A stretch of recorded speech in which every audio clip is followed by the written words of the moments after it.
ಈ ವಿಡಿಯೋನ ಎಲ್ಲೂ ಸ್ಕಿಪ್ ಮಾಡ್ದಿರಾ ಪೂರ್ತಿ ವಿಡಿಯೋ ನೋಡಿ. ನಿಮಗೆಲ್ಲರಿಗೂ ಒಂದು ಸರ್ಪ್ರೈಸ್ ಇದೆ, ಆಮೇಲೆ ಒಂದು ಥ್ಯಾಂಕ್ಸ್ ಕೂಡ ಇದೆ. ಸೊ ದಯವಿಟ್ಟು ವಿಡಿಯೋನ ಕಂಪ್ಲೀಟಾಗಿ ನೋಡಿ, ಆಮೇಲೆ ನಿಮಗೆ ಆ ಇನ್ಫಾರ್ಮೇಷನ್ ಏನು ಅಂತ ಗೊತ್ತಾಗುತ್ತೆ. So let's start.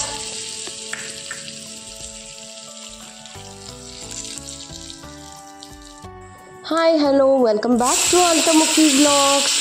Happy morning. ಈಗಾಗಲೇ ನಿಮಗೆಲ್ಲರಿಗೂ ಗೊತ್ತಾಗಿರುತ್ತೆ ತಂಬುಳಿ ಮಾಡೋದು ಹೇಗೆ ಅಂತ ನಾನು ನಿಮಗೆ ತೋರಿಸ್ಕೊಡ್ತಾ ಇದ್ದೀನಿ. ದೊಡ್ಡಪತ್ರೆ ಸೊಪ್ಪಿಂದ ತಂಬುಳಿ ಹೆಂಗೆ ಮಾಡೋದು ಅಂತ. ಫಸ್ಟು ದೊಡ್ಡಪತ್ರೆ ಸೊಪ್ಪನ್ನ ಚೆನ್ನಾಗಿ ತೊಳೆದು ನಾನು ಬಟ್ಟೆಯಲ್ಲಿ ಚೆನ್ನಾಗಿ ಒರೆಸಿ ರೆಡಿ ಮಾಡಿ ಇಟ್ಕೊಂಡೆ.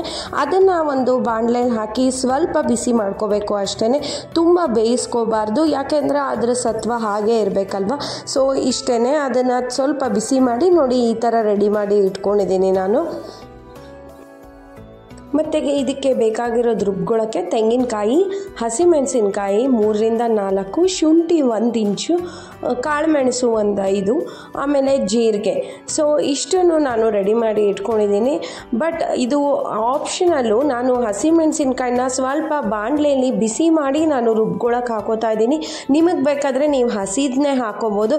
ನಾನು ಮಕ್ಕಳು ತಿನ್ನೋದಲ್ವ, ಸೊ ಅದಕ್ಕೆ ಖಾರ ಕಡಿಮೆ ಇರಲಿ ಅಂತ. ಮತ್ತು ಟೇಸ್ಟ್ ಕೂಡ ತುಂಬ ಚೆನ್ನಾಗಿರುತ್ತೆ ಈ ಥರ ಬಿಸಿ ಮಾಡಿ ಹಾಕೋದ್ರಿಂದ. ಬೇಕಾದರೆ ಎಣ್ಣೆಲೂ ಸ್ವಲ್ಪ ಫ್ರೈ ಮಾಡಿ ಹಾಕಿದ್ರೆ ಟೇಸ್ಟ್ ಅಂತೂ ಸಿಕ್ಕಾಪಟ್ಟೆ ಚೆನ್ನಾಗಿರುತ್ತೆ. ಸೊ ಅದಾದಮೇಲೆ ರೆಡಿ ಮಾಡಿ ಆರಿತ್ತು ಅಷ್ಟೊತ್ತಿಗೆ ದೊಡ್ಡಪತ್ರೆ ಸೊಪ್ಪು, ಅದನ್ನು ಜಾರ್ಗೆ ಹಾಕ್ಕೊಂಡೆ. ತೆಂಗಿನಕಾಯಿ,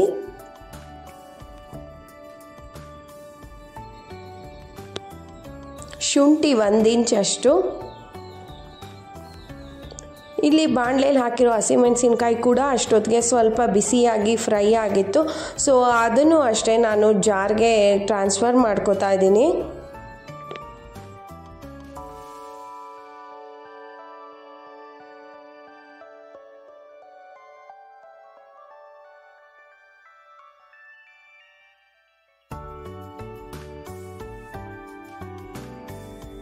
ಹಸಿಮೆಣಸಿನ್ಕಾಯಿ ಬಿಸಿ ಮಾಡ್ಕೊಂಡ್ಮೇಲೆ ಜೀರಿಗೆ, ಮೆಣಸು ಇದನ್ನಂತೂ ಸ್ವಲ್ಪ ಬಾಣಲೆಯಲ್ಲಿ ಬಿಸಿ ಮಾಡಿ ಹುರಿದು ಹಾಕೋಬೇಕು. ನೋಡಿ, ಕಾಳು ಮೆಣಸು ಒಂದು 8ರಿಂದ 10 ಕಾಳು ಮೆಣಸು ಹಾಕ್ಕೊಂಡಿದ್ದೀನಿ ನಾನು. ಇದು ಆ್ಯಕ್ಚುಲಿ ತಂಬುಳಿ ಈ ಥರ ಮಕ್ಳಿಗೆ ಮಾಡಿಕೊಡೋದ್ರಿಂದ ಜೀರ್ಣನೂ ಚೆನ್ನಾಗಾಗುತ್ತೆ. ಕೆಮ್ಮಿದ್ರೆ ಕೆಮ್ಮು ಕೂಡ ವಾಸಿ ಆಗುತ್ತೆ. ಯಾವ ಸೀಸನಲ್ಲಿ ಕೂಡ ಇದನ್ನು ಮಾಡಿಕೊಡ್ಬೋದು, ಸ್ವಲ್ಪ ಹೆಲ್ತಿ ಅಂತ ಹೇಳ್ಬೋದು. ಮೊಸರು ಕೂಡ ಇದರ ಜೊತೆ ಸೇರೋದ್ರಿಂದ ಮಕ್ಕಳಿಗೆ ತುಂಬ ಚೆನ್ನಾಗಿರುತ್ತೆ. ಸೊ ಅದಕ್ಕೆ ನಾನು ಇದನ್ನು ತೋರಿಸ್ತಾ ಇದ್ದೀನಿ. ನೋಡಿ, ಈಗ ಜೀರಿಗೆ ಮೆಣಸು ಬಿಸಿಯಾಗಿದೆ, ಅದು ಚೆನ್ನಾಗಿ ಹುರ್ಕೊಂಡ ಮೇಲೆ ನಾನು ಜಾರ್ಗೆ ಹಾಕೋತಾ ಇದ್ದೀನಿ. ಸೊ ಜಾರ್ನಲ್ಲಿ ದೊಡ್ಡಪತ್ರೆ, ತೆಂಗಿನಕಾಯಿ, ಆಮೇಲೆ ಹಸಿಮೆಣಸಿನ್ಕಾಯಿ, ಜೀರಿಗೆ, ಮೆಣಸು, ಶುಂಠಿ ಕೂಡ ಹಾಕ್ಕೊಂಡಿದ್ದೀನಿ ನಾನು, ಸೊ ದಟ್ ಜೀರ್ಣ ಚೆನ್ನಾಗಾಗುತ್ತೆ ಅಂತ. ಇದನ್ನು ನಾನು ನೀರು ಹಾಕಿ ರುಬ್ಕೊಳ್ಳಲ್ಲ.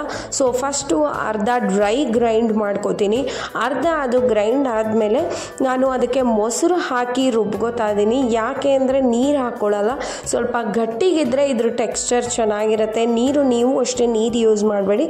ಮೊಸರು ಅಥವಾ ಮಜ್ಜಿಗೆ ಇದ್ದರೆ ಮನೇಲಿ ಅದನ್ನು ಹಾಕ್ಕೊಡಿ.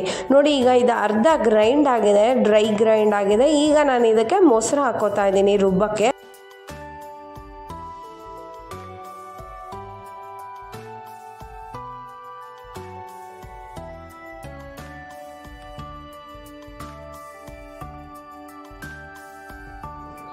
ಅದನ್ನೆಲ್ಲ ಡ್ರೈ ಗ್ರೈಂಡ್ ಆದಮೇಲೆ ಬಳ್ಕೊಂಡು ಸ್ವಲ್ಪ ನೋಡಿ ಮೊಸರು ಹಾಕೋತಾ ಇದ್ದೀನಿ ರುಬ್ಬಕ್ಕೆ ಎಷ್ಟು ಬೇಕೋ ಅಷ್ಟು ಮಾತ್ರ ಮೊಸರು ಹಾಕೋತಾ ಇದ್ದೀನಿ. ಅದ್ರ ಜೊತೆಗೆ ಕಲ್ಲುಪ್ಪು, ರುಚಿಗೆ ಎಷ್ಟು ಬೇಕೋ ಅಷ್ಟು ನಾನು ಕಲ್ಲುಪ್ಪನ್ನ ರುಬ್ಕೊಳ್ಳೋಕ್ಕೆ ಹಾಕೋತಾ ಇದ್ದೀನಿ.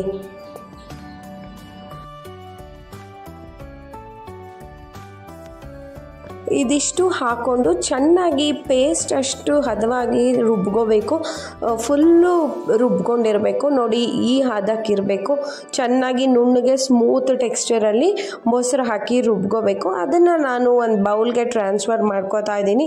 ಸೊ ಇಲ್ಲಿಗೆ ಅರ್ಧ ತಂಬುಳಿ ರೆಡಿಯಾಗಿದೆ. ಇದಕ್ಕೆ ನೀವು ಎಷ್ಟು ಬೇಕೋ ಅಷ್ಟು ಮೊಸರು ಹಾಕ್ಕೋಬೋದು, ನಿಮ್ಮ ಟೇಸ್ಟ್ಗೆ ಹೆಂಗೆ ಬೇಕೋ ಹಾಗೆ. ಇಲ್ಲದೇ ಇದ್ದರೆ ಚಟ್ನಿ ಥರ ಹಾಗೂ ಯೂಸ್ ಮಾಡ್ಬೋದು ನೀವು. ಈಗ ನೋಡಿ, ನಾನು ಮೊಸರು ಹಾಕೋತಾ ಇದ್ದೀನಿ. ಇದಕ್ಕೆ ಮೊಸರು ಹಾಕಿ ಮಿಕ್ಸ್ ಮಾಡಿಕೊಂಡು ಈಗ ಒಗ್ಗರಣೆ ಹಾಕೋದು.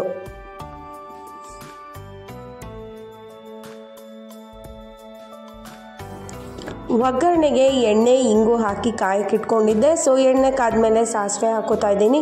ಅದಾದಮೇಲೆ ಉದ್ದಿನಬೇಳೆ ಹಾಕಿ ಒಣಮೆಣಸಿನ್ಕಾಯಿ ಹಾಕಿ ಕರಿಬೇವು ಹಾಕಿದ್ರೆ ಒಗ್ಗರಣೆ ರೆಡಿ ಅಂತಲೇ ಹೇಳ್ಬೋದು. ಸೊ ಒಗ್ಗರಣೆ ರೆಡಿ ಆಯಿತು.